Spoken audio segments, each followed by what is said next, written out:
You're listening to Retro Reels, a show that looks back on films from time gone by and recalls the various events, trends, and perspectives that informed their creation. I'm your host, Hanna, here to guide you through a trip to the past via the silver screen.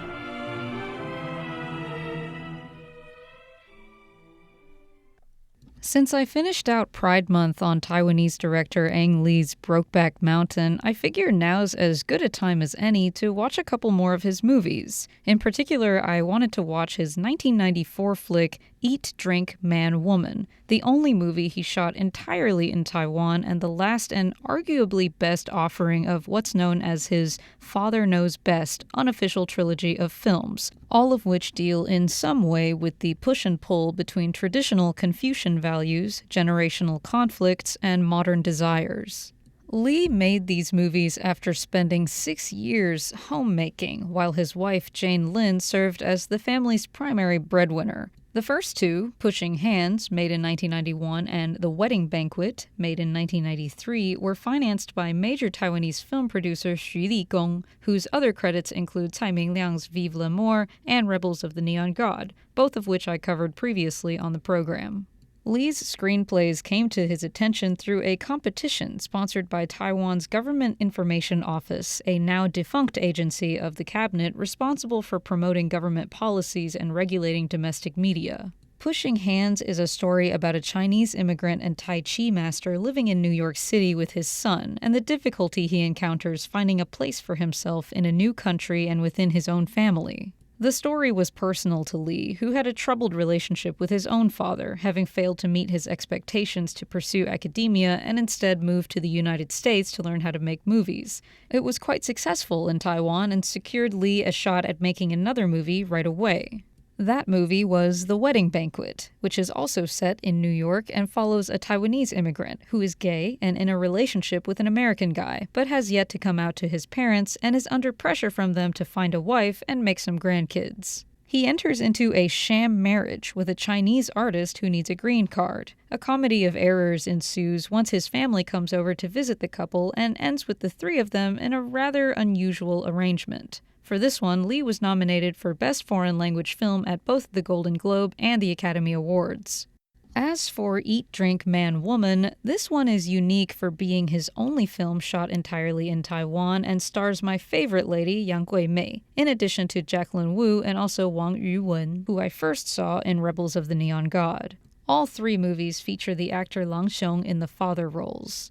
These movies were the first feature films Lee had the opportunity to make, and they helped him finally get his filmmaking career off the ground. Starting in 1995, he managed to find work with American film studios and has, with the exception of the odd bomb here and there, become quite a reliable and generally successful Hollywood director. For this particular episode, I didn't want to bite off more than I could chew with the trilogy, but I didn't really want to break them all up into separate episodes either. So although I didn't want to neglect the other two, I want to focus today on what I think is the strongest movie of the three, Eat, Drink, Man, Woman. Music for this episode is taken directly from the soundtrack.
First of all, what's with the funny name? Well, it's one of those Chinese idioms that consists of only 4 characters, literally eat, drink, man, woman.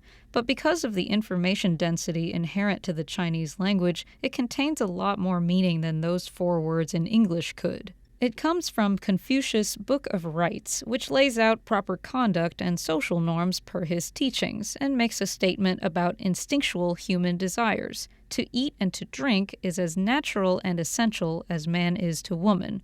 Or, in other words, eating and having sex. That's what life is all about. I sound like I know what I'm talking about, but actually I had to ask my mother, who happened to be hanging out helping with the baby while I watched this movie, for clarification. When I asked her about the title, she seemed at first incredulous that I didn't already know, given the cultural significance to us, but I reminded her I'm not exactly up to snuff on my Confucian tenets. And isn't that a good thing, all things considered? For those unfamiliar, Confucianism prescribes rigid social hierarchies and rules. Misogyny is basically enshrined within its principles, and overall, it's just not something that's compatible with the modern Taiwanese family, but especially not with me. As a woman, to come to know Confucianism is to hate it. Incidentally, this incompatibility, the way Confucianism butted heads, specifically with Taiwan's changing society and more globalized culture, is a major theme of Lee's early work. Things have, of course, changed even more in the over 30 years since he filmed Eat, Drink, Man, Woman, but the movie offers an interesting snapshot of what this collision between the old and the new looked like in the 90s. Lee explores this struggle to balance personal desire with familial obligation through the 4 members of the Zhu family, comprising Patriarch Zhu and his 4 daughters, Jia Zhen, Jia Qian, and Jia Ning. Mr. Zhu is a widower and somewhat retired chef who remains on call for his old chef buddy Lao Wen at the Grand Hotel. Jia Zhen is the oldest, a high school chemistry teacher who's become a devout Christian convert as a manner of coping with having her heart broken 9 years ago in college. Jia Qian is the middle child and a successful airline company executive, although she had always wanted to pursue the culinary arts like her father. And Jia Ning is the runt, still in college and working part-time at a fast food restaurant. As is customary of the traditional Taiwanese family, the yet unmarried girls continue to live at home with their dad. The movie regularly returns to their dinner table, where Mr. Zhu always has an elaborate feast prepared for his daughters, but everyone participates in the meals out of obligation rather than desire. The characters return to this table throughout the film and take the opportunity when everyone is gathered there to make major announcements about their lives and recent developments. Each person's storyline sees them buck tradition in some way or another, and there is a recurring theme of losing or sacrificing something in order to grow and progress. Initially, it looks like middle sister Jia Qian will be the first to move out, not through marriage, but through buying her own place with her savings. She's also shown carrying on in a friends with benefits arrangement with an ex-boyfriend, flirting with a new guy at work named Li Kai, and excelling in her career. All things atypical for a woman per Confucianism.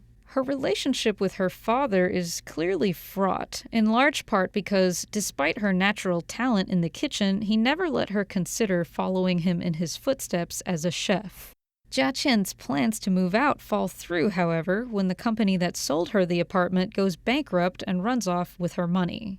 Instead, the first person to move out is unexpectedly Jia Ning, the youngest, who ends up falling in love with and getting pregnant by her friend's ex-boyfriend.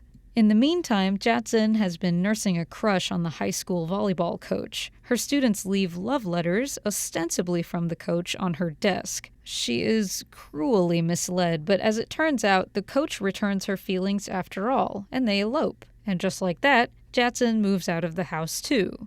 As for Mr. Zhu, when he's not cooking meals for the family, he busies himself hanging out with Lao Wen and making lunches for family friend Jin Rong's elementary school-aged daughter. Something clearly seems to be missing from his life, and it's affecting his sense of taste and the quality of his cooking.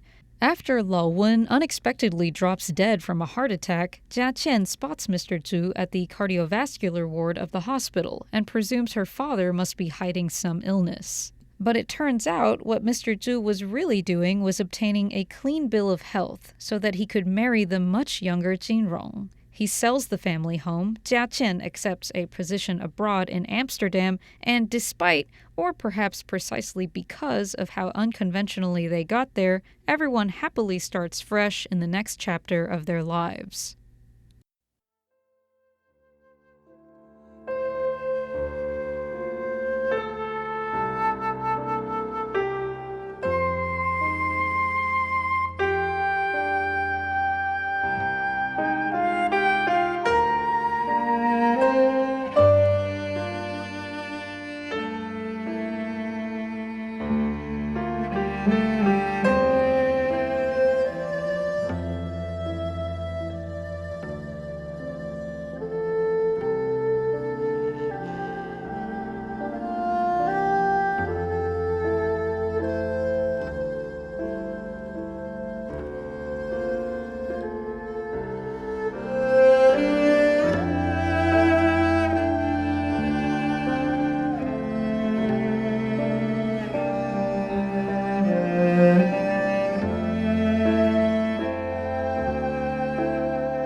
I didn't dislike this movie. It is pretty funny and generally enjoyable to watch, but I do have a couple of qualms with it.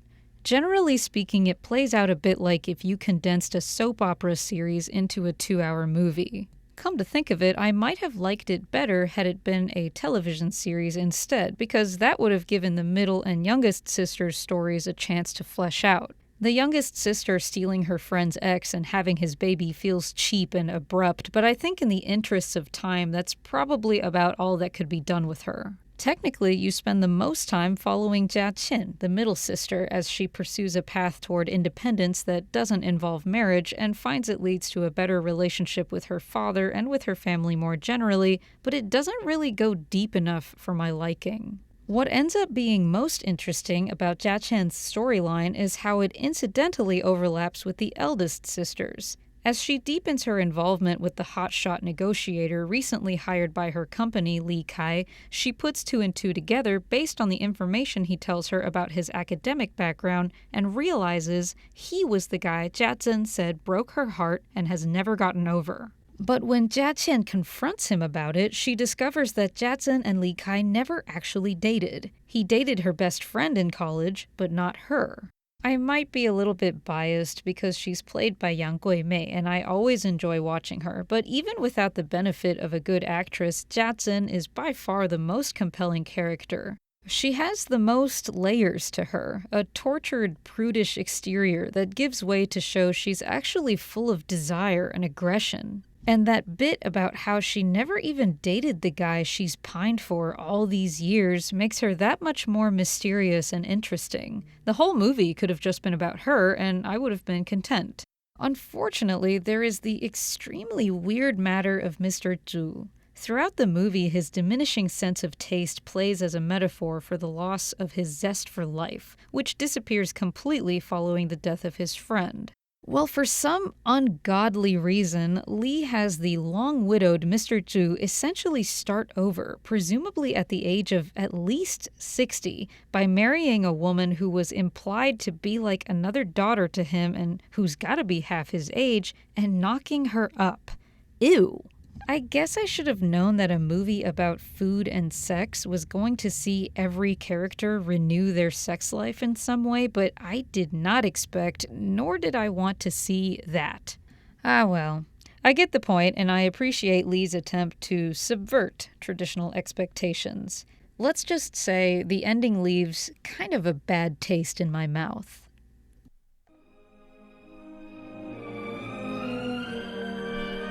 That's all I have for you guys today. I'm Hanna Belinsky. Thank you for tuning in to Retro Reels, and I hope you'll join me again next time on another look back on the way things were.